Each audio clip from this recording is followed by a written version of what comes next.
Doctor Who The Beast Below, the second episode of Series 5. It's written by Stephen Moffat and starring Matt Smith and Karen Gillan. So yeah, Moffat wrote this episode to introduce Amy Pond as the Doctor's companion and her first adventure with the Doctor. This episode sets in England on a spaceship called Starship UK in the year 3290s, and it explores where the Doctor decides the best thing he can do is kill the star whale as painlessly as possible. But Amy comes up with an alternative solution that's more human and was designed to stand out in the Doctor's memory as a failure for a huge scale, and also the Doctor's need for a companion, and showed how important Amy would be to him. So this episode starts with a smiler in the booth saying well done to all students except a boy who got a 0.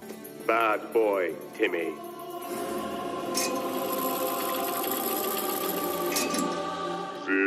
So a girl called Mandy advised him to walk 20 decks to London, because if he uses a lift with 0, he'll get sent below. But he uses a lift and gets sent below, which is dark, and there's a smiler in the booth turning from happy to sad then angry. So the Doctor shows Amy the space and the effects looks nicely done.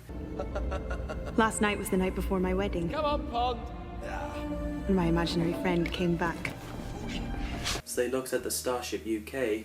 So they've arrived there, the Doctor went to Mandy, who's crying, showed Amy around. The sets are great as well. Reminds me of Metro Centre, the shopping mall in Newcastle. So there's a winder following the Doctor and Amy, and after the Doctor puts a glass on the floor, seeing something isn't right. So he phones Hawthorne, he phones Liz 10. So the Doctor asks Amy to ask Mandy what's with the smilers and booths. So Amy goes to talk to Mandy and she sees a keep out sign. So she had a look at it. While the smilers are turning from happy to sad to angry, there's a tentacle inside, so the winders use the knockout gas to put Amy to sleep. So the Doctor looks at the fake cables and he meets Liz 10 wearing a mask, asking the Doctor for help when she notices a glass of water on the floor. So Amy goes to the computer and gets an option to either protest or forget. So she ended up pressing forget. Listen to me.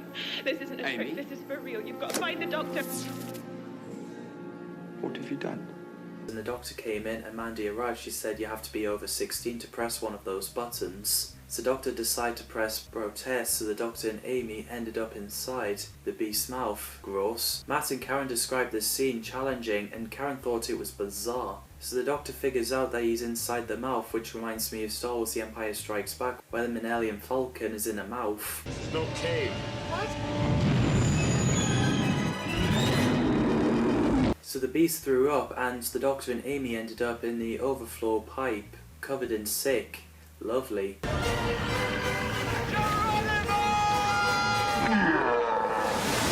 So they met two smilers, so the Doctor questions them, but they stepped out of the booths, wonder what they're gonna do, so Liz 10 arrives and shot both of them twice. She's pretty badass.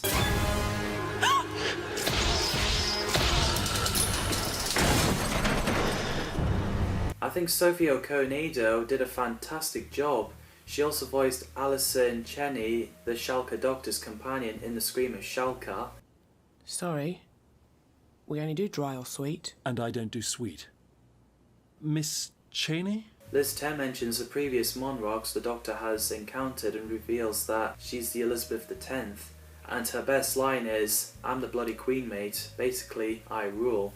Brilliant. So they go inside her room for a bit. Terence Hardiman played Hawthorne, Prime Minister of Starship UK. He did a great job, as he did as the Demon Headmaster. So terrifying.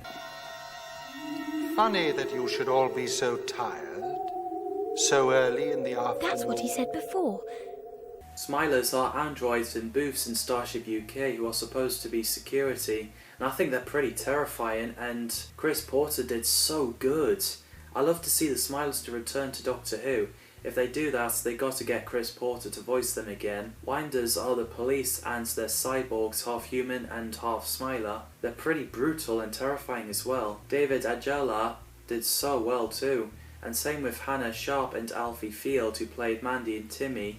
And I find Catherine Richards as the poem girl pretty scary when she does a speech about Beast Below, which is well done. Expect no love from the beast below. So the Winders let themselves in, revealed to be half human, half Smiler. The highest authority, ma'am. I am the highest authority. Yes, ma'am. You must go now, ma'am. So they take the Doctor, Amy, Liz, Ten and Mandy to the Tower of London, and apparently the children who get sent below are still alive, which is great. We find out that the ship is connected to the beast. It's being tortured, which is horrible. And there's a moment where the Doctor plans to kill a whale, but Amy released the whale, but it's still carrying the Starship UK because it cared for humans. Plus the star whale first appeared in an episode of Torchwood, Meet. So in the end, everything is alright. The Doctor and Amy hugs. The Doctor gets a phone call from Winston Churchill with a shadow of a Dalek appearing. Pretty terrifying. Tricky situation, Doctor. Potentially very dangerous. Think I'm going to need you. And we see a crack on the starship, the same one in Amy's bedroom. Another great episode. Again, Matt Smith and Karen Gillan are great as 11th Doctor and Amy Pond. What did you think? Let me know in the comments down below. As always, thanks for watching and see you in the next video.